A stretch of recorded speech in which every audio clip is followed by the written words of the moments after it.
So let's jump into part two. There will probably be quite a few interruptions. My son's home from school now, so bear with me. Just using my phone, screen recording as I go, giving my point of view. Everything in this video is my opinion only. Please do not draw any conclusions with anything I say. Just trying to think out loud. Son, welcome back. Senator Merkley, you're up for questions. Thank you very much, Mr. Chairman, and thank you to our witnesses. Mr. Sun, on January 4th, MPD arrested the leader of the Proud Boys for destruction of property and possessing high-capacity firearm magazines. And on the following day, on January 5th, the FBI issued a report through the Joint Terrorism Task Force, which includes going to the U.S. Capitol Police. And that report noted that on far-right media, the threats included things such as, the comments such as, be ready to fight. Congress needs to hear glass breaking, doors being kicked in, blood from their BLM and Antifa, slave soldiers being spilled, get violent, stop calling this a march or a rally or a protest. Go, they're ready for war. We get our president or we die. Nothing else will achieve this goal. Did you get that FBI intelligence report? So to address that right when we started, the United States Capitol Police Department did get that report. I was just advised of that in the last 24 hours. That report made it from the Joint Terrorism Task Force over to our Intelligence Bureau, over to a sergeant there, and ceased moving forward at that point. No leadership, myself included, over at Capitol Police was made aware of that at the time of the event. So there is, you've referred in your testimony to the individual who is the head, John Donahue, the Director of Intelligence on the U.S. Capitol Police. And did he receive that report, but he did not pass it on to you as head of the USCP? Again, I have no knowledge that he received that report. I've been told it went over to a official of the rank of sergeant and didn't move any further from there. Okay, well, that's very concerning. Were there not procedures for the head of the intelligence on the U.S. Capitol Police to get the intelligence report, to review it, especially when there were significant other indications of potential violence, and make sure that you, as the leader, had that knowledge on which to develop additional plans if additional plans were needed? I'm sure that's something that they're looking at in their current after action. Yes, there's a process for it. But again, that's, as I mentioned before, that was raw intelligence that was coming in. And again, taking into consideration with everything else, none of the other intelligence was showing that we're looking at this type of a broad insurrectionist type of event with thousands of armed, coordinated individuals. I know you're saying that the folks are looking at that now, but my question was, did you have a procedure for important intelligence to be brought directly to your attention, and did that system break down? And that's why you did not see the warnings about blood being spilled, get violent, call, be ready to come and die. Yes, there is a process in place to make sure that critical, important information is brought up to leadership. Again, that was something that would have gone through the development and the analysis of that information. Okay, so you're saying the intelligence side of U.S. Capitol Police failed to get that into your hands. Let me turn to rules of engagement. So officers are out there, and there's an expanded perimeter, which you've referred to, and you have those kind of perimeter fence that look like bike racks. And in a normal situation, those tell peaceful protesters this is where you stop. Was there any sort of discussion or training about what to do if protesters started picking those things up and opening holes in that perimeter? What were the rules of engagement? If I'm a police officer that day on the line of the Capitol Police, how was I trained, like, what do I do when those perimeter fences are breached? Do I use spray? Do I use a stun gun? Do I use tear gas? Do I have a clear sense of exactly how I'm supposed to respond? Yes, there is a rules of engagement. There's a use of force policy, and there's also a civil disobedience unit training that has to do with when you have a non-compliant group, how you deal with non-compliance and gaining compliance, which would include hand control techniques, the application of chemical spray, and then impact weapons. So on that day, you issued rules of engagement that included what specifically? I'm an officer. What was I supposed to do if those barricades were breached? There's rules of engagement that exist. They weren't issued just that day. They existed. But they don't vary from event to event based on threat analysis? No, sir. So that perimeter, you said, got larger, which meant police officers were spread out over a larger area. So once it was breached, what are the directions to the police on the team to be able to retreat to a defensible point? So what we had is we had what's called an incident command system established. You have an incident command for both the exterior, the resources on the exterior of the building that would provide those officers, those CDU units, with specific directions on where to go, what's the next step. You're going to retreat up to the upper west terrace, which is what they were told to do, as well as an incident command system inside the building handling the joint session and activities going on inside. So I'm out on the plaza, and the crowd swarms past me. I have an assigned place to go to retreat to that is defensible? The incident commander would be providing direction to people in the field on where to retreat to make the next stand. So no advance information. And how do you avoid the situation of those who are guarding a door, closing and locking the door, and leaving police officers stranded outside of that locked perimeter? So your question, how do you prevent that? Is that what you're saying? How do you prevent that? If you've got folks who are guarding a door and protesters are trying to get through it, so they're trying to lock that and prevent it, and there isn't a pre-plan for how to deal with officers who are stranded outside of those doors, how's that handled? Do you have drills on that? Do you have set instructions on that? Again, that's something I would look for the on-site official, the on-site incident commander to provide those officers with directions where to relocate to. Okay, let me put it this way. Have you ever held a drill to respond to this situation where a crowd pushes past the exterior barricades? Not this level of situation, no, sir. To what level have you had such drills? We've done various exercises with people, activities on the grounds during civil disobedience training, how to handle riotous groups. Okay, thank you. I'm going to turn just seconds left to our former Sergeant of Arms for the Senate, Mr. Stinger. At the time that we were in the Senate chamber and the protesters, the rioters, reached the perimeter of the Senate, there was a very quick rush to try to lock the doors, and there were people searching for how do you lock these, and there's many entrances on the balcony. Have there ever been any sort of a drill with the Sergeant of Arms team or in partnership with the Capitol Police on how to secure the doors to the chamber as a last point of defense? Yes, sir. At least once a year, they hold a chamber action drill where they would work together with the Capitol Police, with the doorkeepers to do a lockdown. So they know how to, when they should lock down and when they should do it. So that is done as an actual drill where people have to run, get the keys, lock the doors. They know what doors they're supposed to guard. Are they supposed to guard them from the inside or from the outside and so forth? Yes, sir. And when was the last such drill of that nature conducted? I'd have to go back and check, but they try and do it once a year. Okay, I think I'm out of time, and I thank you very much to the chairman. Thank you, Senator. Senator Scott, you're recognized. Thank you, Chairman. First off, I want to thank everybody for your hard work. We have National Guard up here. We've had them, I guess, since around the 6th. Can you all tell us how you made the decision to bring the National Guard here? Each of you, to the extent you're involved or if you're not involved, how the decision was made? That's the National Guard presence we have here now. So not as a result of the riot, but the National Guard has put up the fencing and all that. Okay, so that began to be developed the evening of the 6th. When we made the request, we got the National Guard in. We started looking to the future, what was going to be next. We started talking about bringing in the first section of global fencing, which basically went right around Capitol Square, which is Constitution and Independence first. We got that in place, and we started looking at what necessary National Guard resources, working with the National Guard representative. So that was developed with Capitol Police, working with I believe Sergeant Arms at the time. In the evening, going into the 7th, that we developed that. Okay. Were you the only one involved, or were the Sergeant Arms involved? I believe so. I'd have to go back and pull that information. We were working on a number of different aspects of it at the time, but I had my general counsel as well as our operations people working on the request and the coordination with the National Guard. And what was the purpose of the original the National Guard that came put up the fencing? What was the rationale? What was the threat assessment? So just make sure I understand. You're talking about the National Guard that came on the 6th? No, the presence that stayed after. Oh, the one that stayed after. So what was the threat assessment? What was the threat assessment, and why was it set up that they would be here for it seems like now months on end? Well, again, beyond the 8th. Again, my departure date was the 8th, so the information I have is up until the 8th. It was based. They were putting them in place based on the mass insurrection that we had on the 6th. I wasn't aware of any additional intelligence at that point. They were just concerned about possible violent extremists regrouping and staging another attack on the Capitol. So you haven't seen anything that would give us a threat assessment now that we have a concern that we need to have the National Guard presence. It doesn't mean there's not, but you haven't seen anything. No, sir. I've been really not in that environment since the 8th. Okay. Anybody else that's any of the others that are here to testify? Do you have any threat assessment you've seen that there's a reason that we have the National Guard here today? More drills instead of actually giving you funding. Is that no from everybody? No one has any idea why we have the National Guard here? Metal detectors. This is Chief Conte. Yeah, my guess is in response to all the things that have happened. But to your question specifically about specific intelligence, I have not personally seen anything that suggests that. And are you involved in the decision at all of why the National Guard's here? No, sir, I am not. And they've not shared any threat assessment with you at all with regard to why the National Guard's here? That has not been shared with me. No. Does that surprise you? Look at his hand. I can't say that I'm really surprised. Quite frankly, we have talked about intelligence in terms of what we expect to see in the city. There are several law enforcement calls that take place between the Metropolitan Police Department and other federal partners. But again, the Capitol Police and that structure there is something that they're not beholden to the mayor of the District of Columbia or anything like that. So we've changed the information that we have, but again, I just have not seen anything specifically from them that suggests the fence still being the way that it is now. And I should add also, sir, that obviously I think that there needs to be a reimagining of the security posture there. Something certainly should be there, but I'm not exactly sure if the answer to that is razor wire and the deployment that we currently see. And the former Sergeant Arms, you don't have any reason, no one's given you you've not seen any information that would suggest that we have an imminent threat that we need the National Guard here? He's holding something back. I have not. And I have not either. I same resigned on the 7th and have been gone since, so I have no information. Okay. So who would be making the decision that the National Guard needs to be here then? And where would the threat assessment come from? Does anybody know? I'd maybe look at the current leadership over at maybe the Capitol Police in conjunction with the current Sergeant Arms. Okay, so it would be the head of Capitol Police and the city and the acting Sergeant Arms. That is correct. I forget to give you the current information on that. And would they coordinate with the Metropolitan Police? Well, if there was intelligence that would indicate the need for such activity, it would usually be shared with our partner, our local law enforcement. We share our perimeter and our borders. And if there was a threat out there, would that be public? Would there be some public information that they would put out normally? Again, that all has to do with the nature of the threat, the classification level of the threat. But again, that would be shared with law enforcement within the District of Columbia through the joint JTTF as well as the executive board for the JTTF.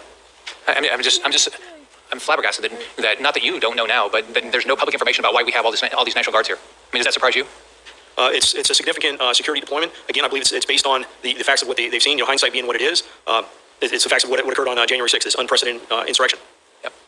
Thank you, Mr. Chairman. Thank you, Senator Hassan. You're recognized for your question. Thank you, Mr. Chair, and thanks to all of the witnesses for being here today. I especially want to take a moment to acknowledge the heroism of the officers of the U.S. Capitol Police, law enforcement, and other employees of the Capitol who bravely worked to protect our democracy on January 6th, and who have done so much work to restore our Capitol since that day. I also want to thank all of the families of our law enforcement and Capitol Hill staff for what they went through watching this unfold in real time. I want to start with a question to Chief Conte, if I could. Chief, Washington, D.C. is obviously no stranger to large assemblies and protests. So what is the standard process for protests in Washington, D.C. when it comes to interagency coordination and information sharing? And following the events of January 6th, what recommendations do you have for improving coordination and information sharing? Thank you for the question. There are several discussions, meetings that take place between the municipal police department as well as our federal partners. We oftentimes have coordination calls with the National Park Service simply because in a lot of the federal lands, they authorize the permits for the federal land. So there's coordination that has to happen there between the Metropolitan Police Department, U.S. Park Police, U.S. Capitol Police, U.S. Secret Service. With respect to the intelligence, again, our partners from the FBI, they're often a part of those discussions. I think that the thing kind of going forward that certainly needs to be looked at with respect to specific intelligence has been outlined throughout some of the testimony today. When there is specific information that warrants us to perhaps posture differently, our notification system needs to be different. The JTTF distribution list that we have is not something that is a monitored list 24 hours a day, 7 days a week that would generate an immediate response to that. When those communications are sent out, there are staff members who at some point will get to that information. But I think that, again, that has been laid out. When we're talking about something of this magnitude that could potentially happen and ultimately did happen in our city, it should posture us to move differently, perhaps with convening phone calls, immediately and not, counting on an email or something, making it through the chain to the levels that it needs to make, for other decisions to be made. Well, thank you for that answer. One of the things I would observe is sometimes ahead of events like these, just scheduling ongoing check-ins with leadership at all of the agencies that need to coordinate can have the effect of sharing information in real time.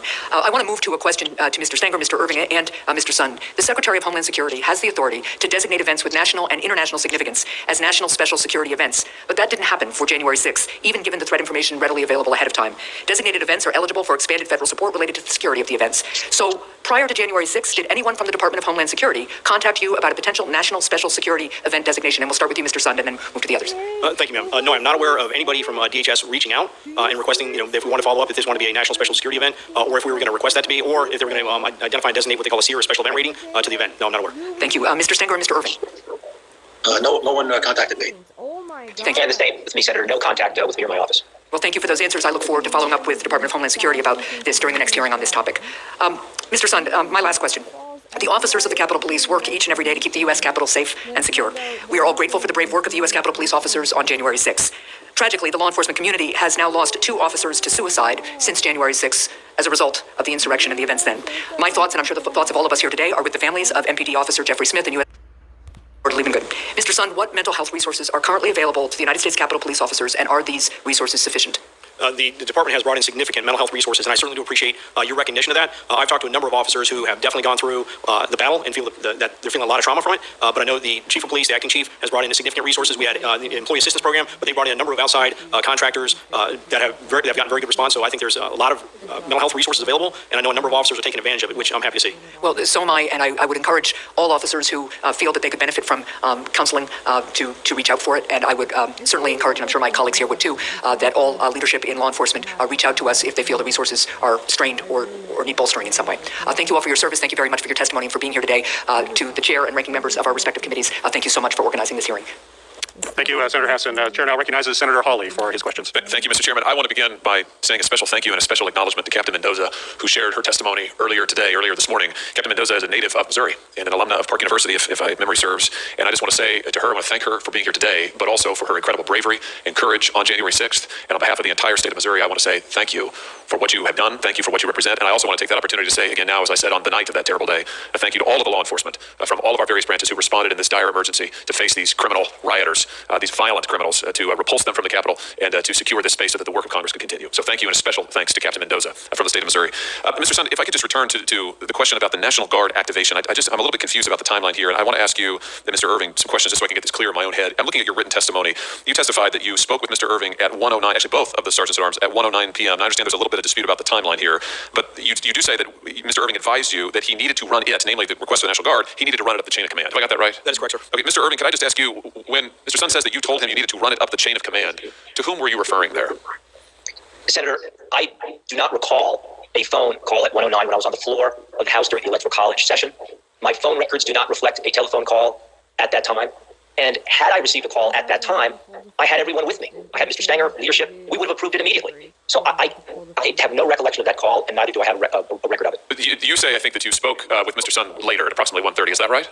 That is correct, after I left the floor. And on that call, he indicated to me that the conditions were deteriorating and that he might be making a request at a later time. Okay, and did you then say that you needed to run it up the chain of command, or words to that effect? No, not to my recollection. I notified leadership, and I went to Michael Stanger's office to receive updates from Mr. Sund as to conditions outside and to determine whether he needed to make a request or not. And when the request was made, shortly after 2, we approved it. And when you say we, who's we? We approved it. I was in Michael Stanger's office, so next to Mr. Stanger. And so you did not consult congressional leadership. You weren't waiting at any point for input from congressional leadership. Is that your testimony, Mr. Irving? Have I got that right? Yes, I advised them, as we would do with many security protocols. But you weren't waiting for them at any point. There was no delay, you're saying, in getting National Guard requests because you didn't at any point actually wait for the input of the Speaker or the Majority Leader or anybody else. No, absolutely not. Mr. Sun, is that your recollection? My recollection was at 109, while I was sitting in the command center watching things rapidly deteriorate, I made a phone call. The phone call was made in the presence of, I believe, both my assistant chiefs and possibly my general counsel, at which time I made the initial request that we need to activate the National Guard. The situation's bad on the West Front. I followed up at 122 to check on the status of the request. Okay, one of the things I'm trying to get clear on here is who would constitute the chain of command. Now, it sounds like Mr. Irving is saying that he actually never made that statement and he didn't consult anybody else. I mean, my understanding is from the statute, 2 U.S.C. Chapter 29, Section 1970, that in an emergency situation, I would think that this would qualify, that the Capitol Police Board does not have to consult with members of the Senate or House leadership in order to make a request for deployment of the National Guard or a request of other executive departments and executive agencies. So it would seem strange to me that there was any talk about a chain of command that would involve anybody other than the Capitol Police Board, given the statute. But there seems to be some confusion about the basic facts and who asked for what when. Let me just ask you this, Mr. Sun. On Monday, January the 4th, you testified that you approached the House and Senate Sergeant at Arms to request the assistance of the National Guard, and Mr. Irving stated that he was concerned about the optics of having the Guard deployed. Is that right? Am I remembering that correctly? That is correct, sir. On the 4th, it actually wasn't a phone call. It was an in-person visit over to his office where I went and requested the National Guard. And Mr. Irving, could you just clarify, when you use the term optics, and maybe your recollection is you didn't, so maybe you could speak to that. Did you talk about being concerned about the optics of the National Guard? And then could you just elaborate on what you meant by that? Again, this is Monday, January the 4th now.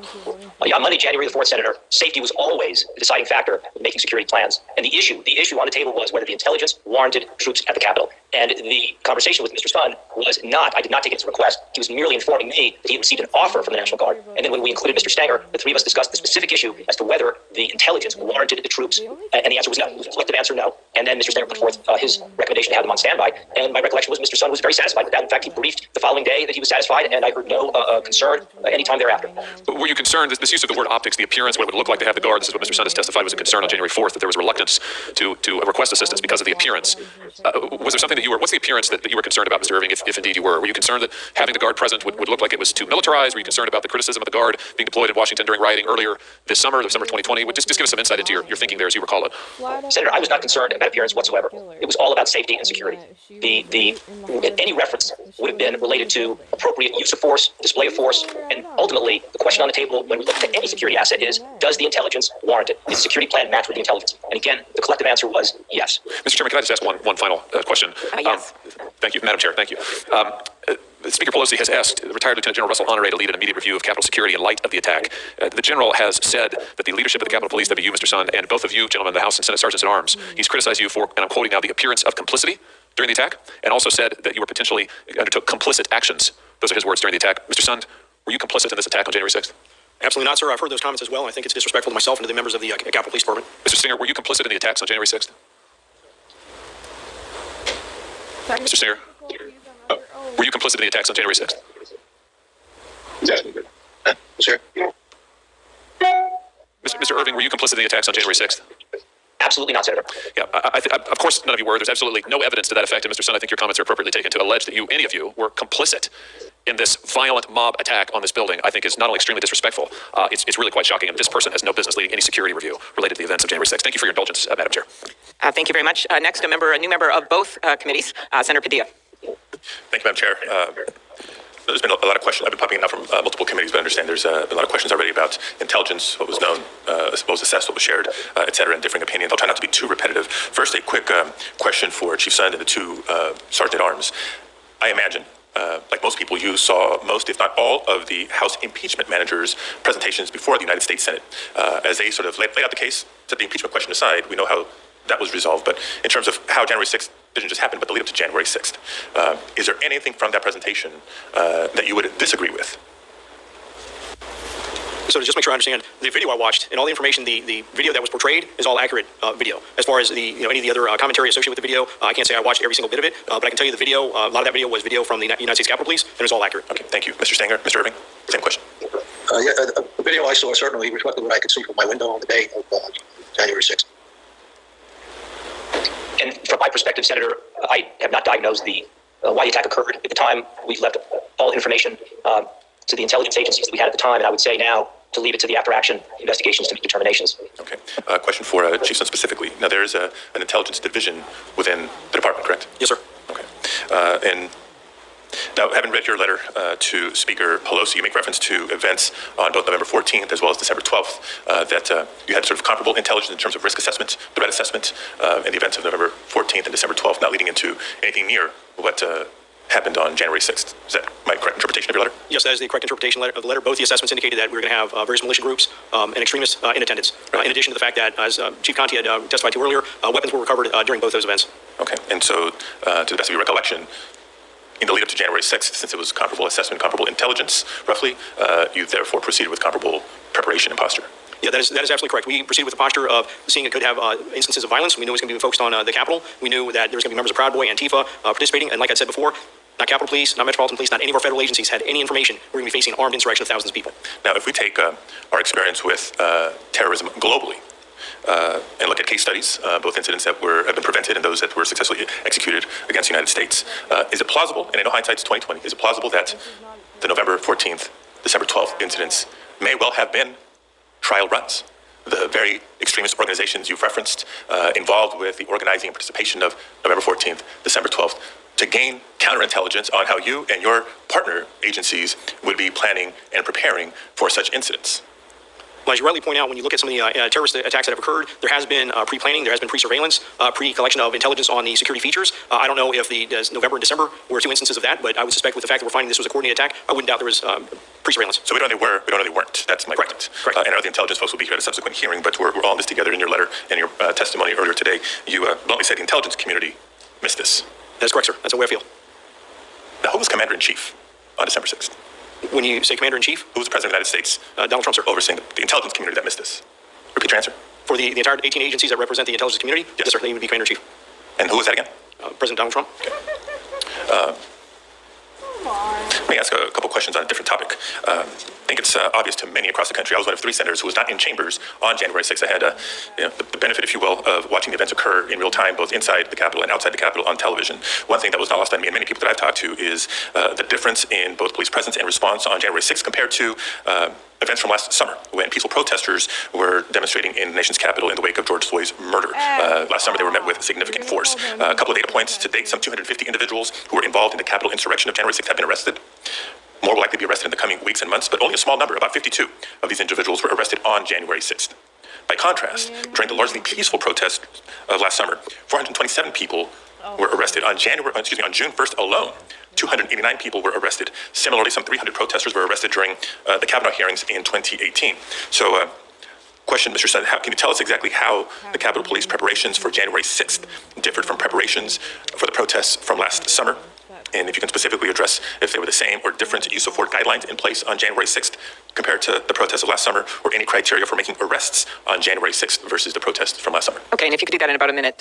Yes, ma'am. Thank you, I will do that very concisely. Okay. So I want to look at it from planning and preparations. We plan for every demonstration the exact same way. Doesn't matter the message of the person, doesn't matter the demographics of the grievance involved in the demonstration. We do it the exact same way. We develop our information, we develop our intel, and we base a response plan on that. So let's transition to preparations. I will tell you, we handled 15 major demonstrations involving Black Lives Matter groups, following the death of George Floyd over the summer. We had a total of 6 arrests. 6 arrests. No use of less lethal capabilities. No use of lethal force capabilities. The events, everything that we put into place for January 6th far exceeded any planning that we did for any events in 2020. With the full activation of the department, the size of the perimeter that we expanded, the deployment of additional protective equipment, the deployment of less lethal, and the application of less lethal, with far exceeded any other event that I can recollect on the nation's capital. So I'll just leave it at that. Thank you. Prepared much more. Thank you. We're going to go, and thank you, Senator Padilla. We're going to go to Senator Haggerty and then to Senator King, who's been very patient and been on with us online quite a while. Senator Haggerty. Thank you, Chairman Klobuchar. Thank you very much for having us here today, for holding this hearing. I want to begin by thanking all the law enforcement officers that are represented here today. You and your families, thank you for your sacrifice, and certainly my heart goes out to those families and their loved ones who lost their lives in this. In the spring and summer of 2020, many people criticized the use of the National Guard to help restore order in Washington following some of the worst rioting in decades. Mayor Bowser said that the Guard presence was, and I quote, unnecessary and maybe counterproductive. And a D.C. National Guard leader even had to tell his troops, I quote again, some of the D.C. public does not agree with our mission and may have nefarious intention toward our service members. And according to a January 5th Washington Post report, top Pentagon officials emphasized that on January 6th, the Guard would have a, quote, far more muted presence than in June, saying that, quote, we've learned our lessons and will be absolutely nowhere near the Capitol building. Mr. Sun has stated that despite attempting to attain National Guard support of Capitol Hill on January 6th, he was unable to get approvals for such support. And several people today have referred to concerns over the optics of January the 6th. So my first question is directed to Mr. Sun. Do you think that the backlash against the use of National Guard troops to restore order back in the summertime led to reluctance in advance of January 6th to utilize Guard troops to protect the Capitol? Sir, I cannot really testify to what the inner working was or inner working decisions over at the Pentagon regarding either the decisions from over the summer or the memo that was put out by the Secretary of the Army on the 4th. However, I was very surprised at the amount of time and the pushback I was receiving when I was making an urgent request for their assistance. That's regrettable. I'd also like to follow up on a line of questioning that Senator Hawley brought up. Speaker Pelosi indicated that she intends to establish a commission to examine the events of January 6th. Of course, that's why we're here today, examining those issues. Speaker Pelosi has also appointed a retired Army Lieutenant General, Russell Unray, who is going to lead the investigation of what happened. But days after the attack, General Unray said, I think once all this gets uncovered, again, I'm quoting him, it was complicit actions by Capitol Police. Before he added that you, Mr. Sund, were, quote, complicit along with the Sergeant-at-Arms in the House and Senate. My question is, do any of you believe that comments like these by Mr. Unray suggest that he is someone who is well-suited to conduct a serious and unbiased review of the events of January 6th? If so, please explain. I'll go ahead and start with that response. As I mentioned before, I found the comments that he made regarding myself and also the Capitol Police officers highly disrespectful to the hardworking women and men of that police department, and also to myself. I welcome and I look forward to an after action that will move this agency forward, move our partnership with the federal agencies forward, but it has to be done in an unbiased fashion. Didn't this guy resign? I couldn't agree more, Mr. Sund. Any other responses? I would disagree with the General's what he said. I don't believe that's true. There's a lot of people that put themselves in very much danger on that day, and I think saying something like that is just not in good taste. They put themselves in Yeah, I can't imagine that being said myself, implying that you all were complicit in this. But I thank you for your answer, for your service. Turns out that it was set up by the Democrats. Isn't I yield back, Mr. Chair. Madam Chairman. Thank you very much, Senator Haggerty. Next, Senator King. Those statements be retracted?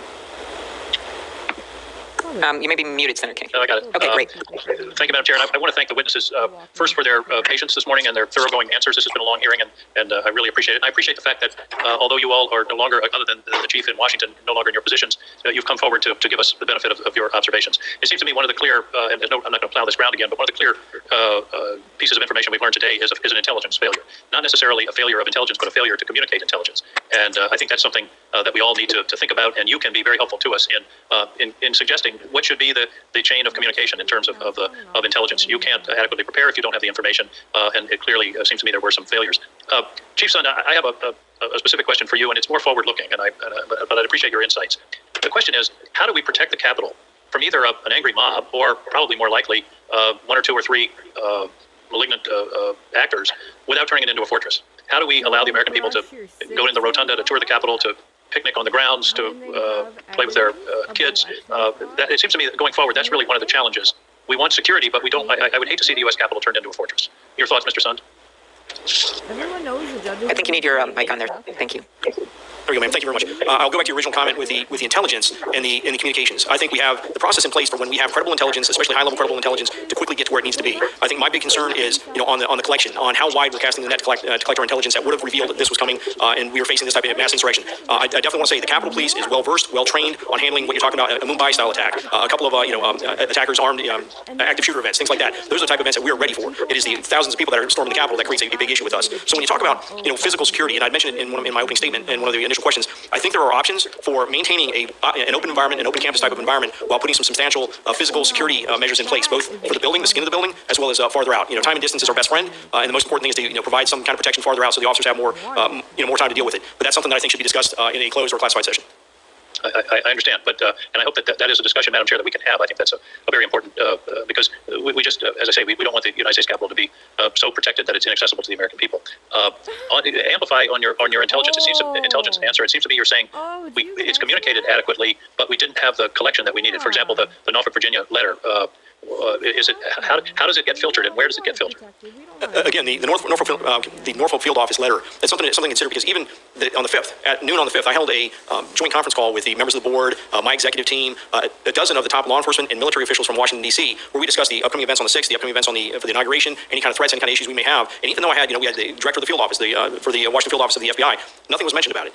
So I think my big point is, I think we need to look out. There's significant evidence coming out that the insurrection that occurred on the 6th was planned, coordinated well in advance, coordinated almost to the point where you're looking between a number of states where you're having events coordinated. And it's that detection that I think would have been key to putting the effective security in place for this event. Finally, when we're talking about providing this level of security, is there a playbook? Is there a contingency plan that's literally sitting on a shelf somewhere that says demonstrations around the Capitol? Here's what you do. I mean, some of the timing things, for example, the deployment of the National Guard might have been faster had there been a predetermined set of phone numbers, actions, steps to be taken. Does that exist? And if not, should it exist? To the level where you're including the National Guard, there's a process where we handle special events and demonstrations, but I tend to agree that we need to streamline the process that we request the National Guard in the future. And yeah, because clearly there was a delay there that was an important part of the response. response at the time. Madam Chair, again, I want to thank these witnesses. I think they've really made a contribution, and they made a contribution when they were serving in their respective positions. Thank you. I yield back. Thank you. Yeah, they definitely contribute. Thank you, Senator. Senator Sinema is recognized for her questions. Oh, thank you, Mr. Chairman. My first question is for Chief Conti. What coordinating actions were taken in the weeks leading up to January 6th to share intel across federal and local law enforcement, and what security planning took place, and with which agencies? Thank you for that question. So there were a series of several meetings that took place leading up to the events of January 6th. There are the weekly law enforcement partners calls that take place where our federal partners are part of that. There's the First Amendment coordinating calls that took place, at least two of those prior to this event. There's a National Park Service permit call that also took place prior to this event. And as Chief Sun mentioned, several calls involving several of the law enforcement entities leading up to the events of January the 6th. So there are a significant amount of phone calls or virtual meetings that took place leading up to January 6th. Thank you. And could you talk a little bit about what you see as the mistakes that were made or the holes that didn't help connect all those dots in those meetings and coordinating prior to January 6th? So I think the major issue, at least from my perspective, I think that in terms of the sharing of information, how it's shared, I think that is where the focus should be. Again, we're talking about a report that came from the Norfolk office on the day before, that night, it's around after 7 o'clock p.m., that was sent to email boxes. You know, as the Chief of Police for the Metropolitan Police Department, I assure you that my phone is on 24 hours a day, 7 days a week, and I'm available for any phone call from any agency that has information with respect to something of this magnitude happening in our city. Certainly, if there was information about one of our police stations being overrun or a federal building being overrun that was related to the Metropolitan Police Department, I assure you that I would be on the phone directly with the officials that are responsible for the law enforcement response to give them that information firsthand. I'm not really relying on technology in the form of an email in hopes that information makes it to where it needs to be. So I think that's critical. To Chief Sun's point, there were several phone calls leading up to this, and no specific information that talked about the events that we saw and experienced on January 6th. And I really do believe that there should be quite a bit of attention given to that. I appreciate that. My next question is for Mr. Sund. So you outlined that the FBI report was sent via email to the Capitol Police the evening of January 5th, and that you never received the report. Is there an understanding within the system of how that report did not make it to you or to other individuals in leadership in the Capitol Police the night of January the 5th? I appreciate that question, ma'am. Actually, as I mentioned earlier in the discussion, this is a report that I am just learning about within the last, they informed me yesterday of the report. So I'm not sure what investigation may be going on. I've since January 8th have left the department. What investigations? I know the chief has put additional safeguards in place to make sure something like that doesn't happen again, but I'm not sure what the outcome of was, why that didn't get pushed up farther. Was there an expectation or a process or procedure prior to January 6th that should have gotten that memo up to your attention the night of January 5th? There's a process that ensures that information from the Joint Terrorism Task Force and through our task force officers gets over to their intelligence division and would be moved up to our intelligence analyst and the director of that intelligence division. And then based on that information, he could push it then up to the assistant chief or directly to me. He has my cell phone number. We talk regularly. And so, as you mentioned, you were just learning about this recently, but would it have been an expectation that the FBI would have called Capitol Police or someone on the Joint Task Force to alert the new intelligence in an expedited fashion, knowing that this information made it to the Capitol Police intel team on the 5th? What I'm trying to understand is how it did not get to the higher levels to make preparations the night of the 5th. Right. I'll just go ahead and echo what Chief Conti had mentioned, that I do think that deserves additional focus. I think if we have information that's coming in the day before a major event that has that level of specificity, that it could get a little more attention than just being handled either through an email or electronic format. Mm-hmm. Was there any intelligence that you did receive in the several days leading up to January 6th that caused you to change any of the security plans amongst the United States Capitol Police? So yeah, just to reiterate, all the intelligence and all the information that we've been receiving during the development of this, the event for the 6th, outlined very similar to what the intelligence report that was published on the 3rd outlined. We were expecting a large number of protesters coming in. We expected a potentially violent group. We knew they were being focused on the Capitol, and we knew that some of them had maybe armed.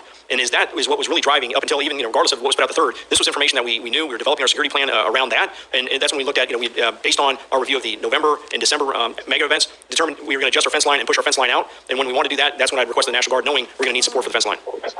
Thank you. Chief Conti, you stated that the intelligence that you had received on January 6th didn't differ from the previous MAGA marches, the two previous. Was there any conversation or consideration about the fact that the January 6th was scheduled on a very important day, that Congress would be in session certifying the results of the election? And was that different in a consideration around security than the other two marches, which had been on weekends without Congress being in session? Absolutely, and that's reflected in the response posture for the Metropolitan Police Department.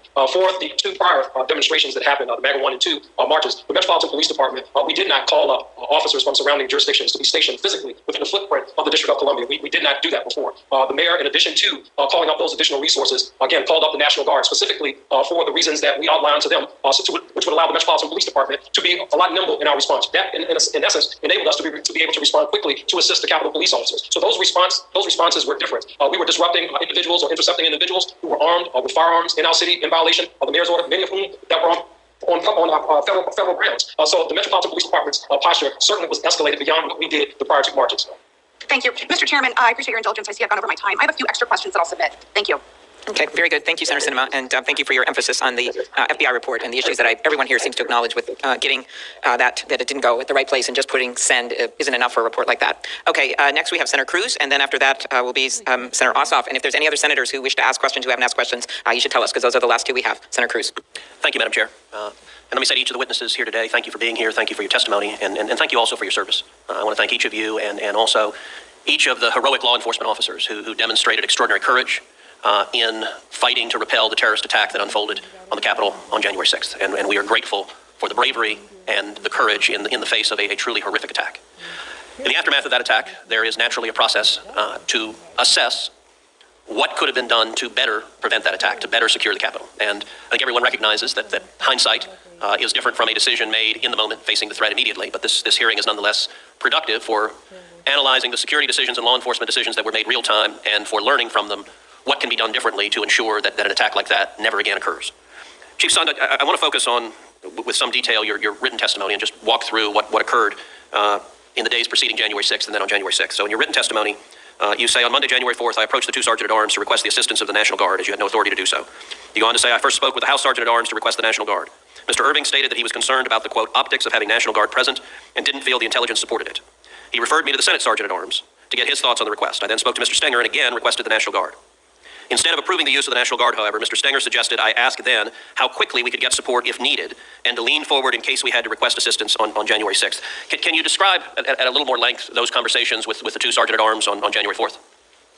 Absolutely, sir. The first conversation occurred Monday morning. I went over, I'd have to refer to my notes, but sometime maybe around 11 o'clock in the morning, met with Mr. Irving in his office. That's where I made the first request for the National Guard. He had indicated, I don't know if I really like the optics. I don't think the intelligence really supports it. He had, like we had said, recommended I talk to the Senate Sergeant-at-Arms. I went over and met with, later on the day, either I'm trying to recall if it was in person or over the phone. I have to go back to recollect my timeline, where I reached out to him, and they may have already talked, because he had referred me. He said, do you know somebody over at the D.C. National Guard? I said, yes, I do. I have a good friend over there, General William Walker. He said, can you give him a call and see if we needed assistance? How quickly could we get assistance, and what type of assistance could he give us? So that evening, as I was driving home at about 6:35 at night, I went ahead and called General Walker and spoke to him and said, hey, General Walker, I don't have authority to request National Guard, but I want to find out if we needed them on Wednesday. How quickly could you get them for us, and is there a way you can kind of be prepared just in case we put in the request? At that point, he had advised me that he has 125 National Guardsmen who are supporting the COVID response in the District of Columbia, and if we needed a response, a quick response, he could, what he called, repurpose them and get them to the armory, at which point we could get somebody over to swear them in and try and get them to us as quick as possible. We ended our call. The next day, I met with Mr. Stenger. He came over to the office for the 12 o'clock video call that I'd hosted with the dozen of the law enforcement officials from the National Capital from D.C. We spoke about it briefly there, and told him what William Walker had told me, as well as I passed on to Mr. Irving, I think later on that afternoon. They both seemed satisfied with that response. So, Mr. Irving and Mr. Stenger, Mr. Irving, as I understand it, you have some disagreement with the characterization about the concern about the optics. So I would invite both Mr. Irving and Mr. Stenger to relay your best recollection of that conversation on January 4th. Senator, my best recollection of the conversation on January 4th was a phone call from Chief Sund indicating that he had received an offer for 125 unarmed guard that could be positioned around traffic perimeter checkpoints at the Capitol.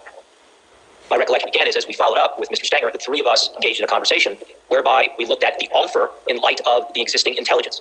And the collective decision amongst the three of us was that the intelligence did not warrant the National Guard. And my recollection, that ended the discussion relative to the offer.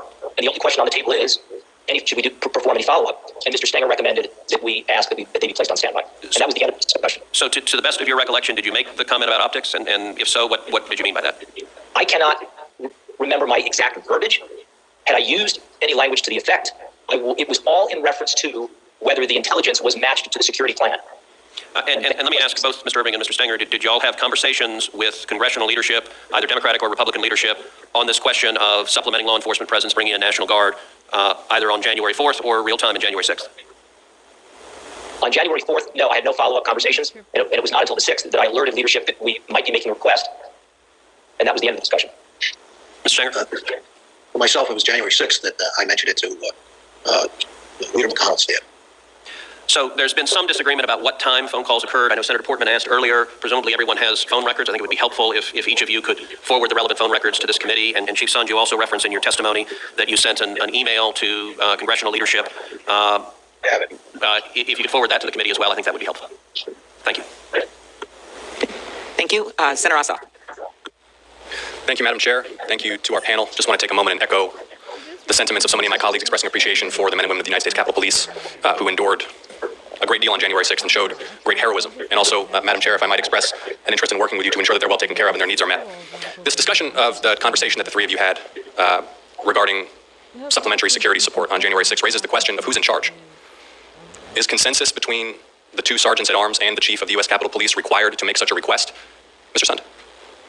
The request for the National Guard needs to go to the Capitol Police Board for approval, yes. Who has ultimate responsibility for the security of the U.S. Capitol complex? Which individual? I believe that falls under the Capitol Police Board. The Capitol Police Board. So there is no individual who has personal responsibility for the security of the U.S. Capitol complex. That's the way I interpret it, yes.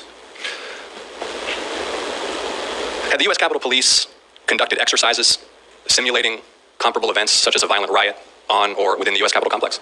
Part of our training for civil disobedience units involves dealing with riotous groups. So we do that training. We do training on people attempting to gain entry into the building. Officers are trained on how to handle if someone tries to come through your door unauthorized. But training for thousands of armed insurrectionists, they were coordinated and well equipped. No, we have not had that training before January 6th, but I'm sure we'll find a way to. I'm sure they'll find a way to do it now.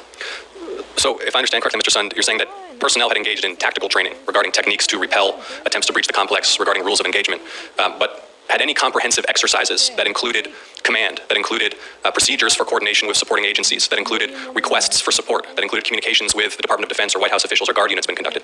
Yes, we have. We do exercises that are very similar to what you're talking about before some of our national special security events. Those are the NSSEs, such as the inauguration. We'll do tabletop exercises that go through the process of what you're talking about. Yes. Thank you. And had the Capitol Police held any such exercises not pertaining to specific national security special events? So in order to deal with emergent contingencies like a riot, not associated with one of those moments specifically identified as requiring a whole of government security response?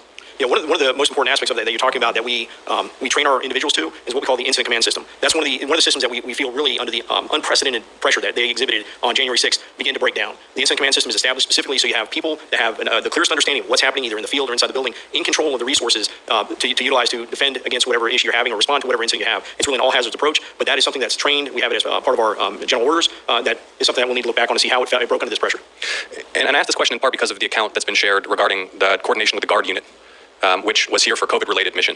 And if I recall correctly, you related you had a conversation with the commanding officer and discussed mobilizing that unit if necessary, first via an intermediary stop at a Marine Corps facility to then come to the Capitol if necessary on January 6th. Were there not pre-existing channels of communication and procedures in the event you, not at a moment such as inauguration or State of the Union, but on any given day needed a quick reaction force to provide security support?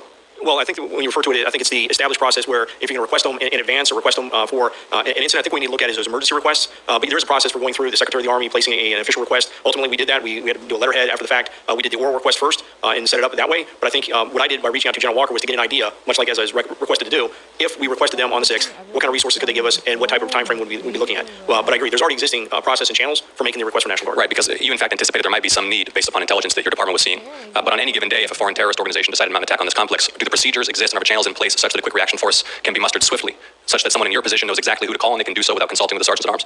I think what you're saying is what we need to look at, because I'd still be required to consult with the Sergeant at Arms to make the request for National Guard. Okay, my time is running short, so I want to ask you this. What is the intelligence budget for the U.S. Capitol Police, and how many personnel do you have in the intelligence division, or did you have when you served as chief? I'd have to go back and pull that specific information. We have a number of intel analysts. We have a number of people that work there, but sworn and civilian. But I want to give you clear and accurate. Yeah, approximately how many personnel are in the intelligence division? I'd say approximately right around 30, 35 people. 30 or 35. And does the U.S. Capitol Police have the capacity to do any intelligence collection other than by making requests to executive branch agencies for raw intelligence or analysis? Again, when you talk about intelligence collection, we're a consumer of intelligence from the intelligence community. I'm sorry. We do have the ability to go and look at like open source, see what people are talking about on open source. But going and collecting in-depth, specific intelligence is something that we're a consumer of from the intelligence community. Thank you. Appreciate your time. I yield back, sir. Well, thank you very much. That was our last set of questions, and we're going to conclude this hearing. I wanted to say a few words at the end. First of all, I want to thank Chairman Peters and Senators, Ranking Members Blunt and Portman for conducting this hearing in such a professional way. We had a bipartisan agreement on how this hearing would be conducted, who our witnesses would be, and also the plan to have additional hearings, including one next week that we'll be announcing tomorrow with the Department of Defense, Department of Homeland Security, and the FBI, because clearly we have, and our members have, additional questions.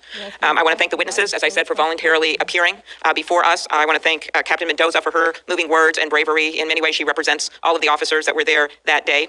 A few things that are very clear to me. The first is the statements at the beginning from all the witnesses. They may have disagreed on some details and, okay, but there is clear agreement that this was a planned insurrection. So, and I think most members here very firmly agree with that. And I think it's important for the public to know that. This was planned. We now know this was a planned insurrection. It involved white supremacists. It involved extremist groups. And it certainly could have been so much worse except for the bravery of the officers.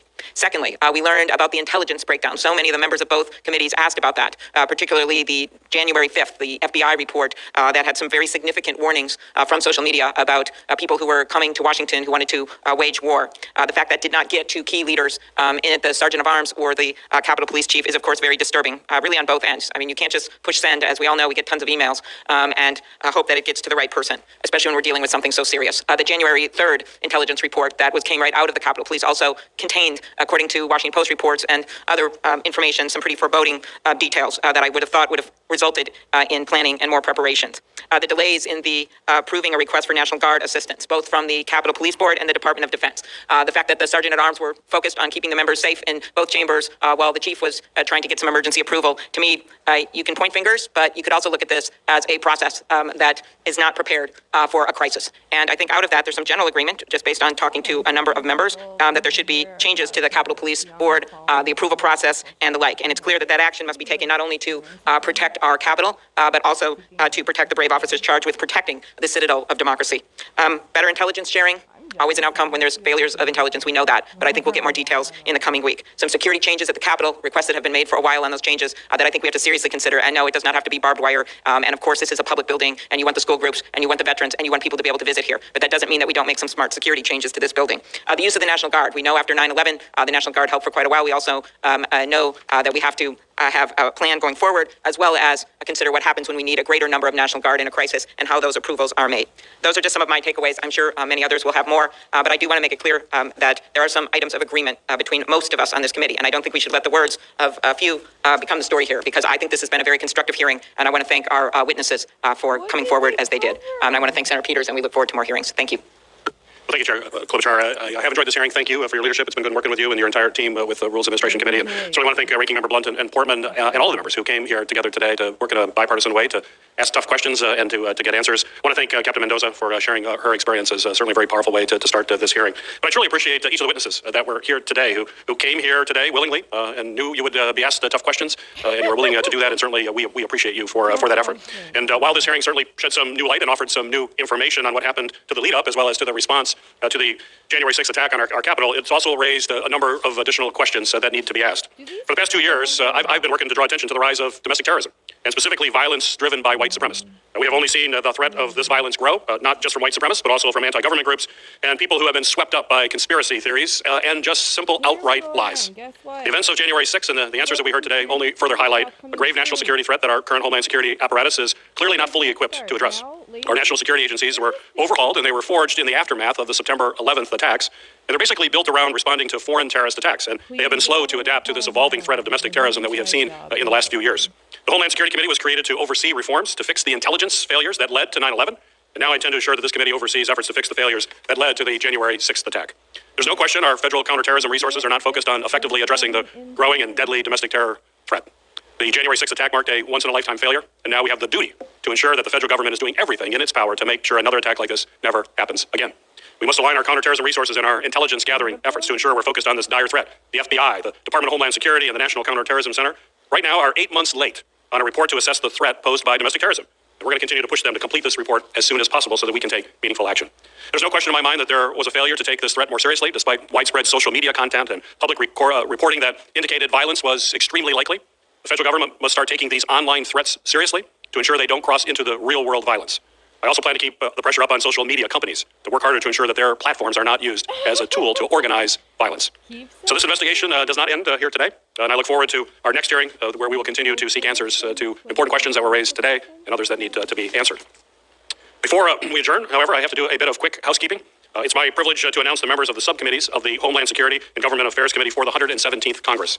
The following senators will serve on the Permanent Subcommittee on Investigations. John Ossoff will be chair, Ron Johnson, ranking member, Tom Carper, Maggie Hassan, Alex Padilla, Rand Paul, James Langford, and Rick Scott. The following senators will serve on the Emerging Threats and Spending Oversight Subcommittee. Maggie Hassan, Rand Paul. Maggie Hassan will be chair, Rand Paul will be ranking member, Kirsten Sinema, Jackie Rosen, John Ossoff, Mitt Romney, Rick Scott, Josh Hawley. And the following senators will serve on the Government Operations and Border Management Subcommittee. It will be chaired by Kirsten Sinema.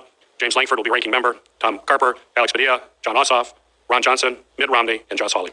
So congratulations to our new chairs, our ranking members, and to all members of our committee. I look forward to working with all of you in the months and years ahead. Officially, the record for this hearing will remain open for until 5 p.m. on March 9th, 2021 for the submission of statements and questions for the record. With that, this hearing is officially adjourned.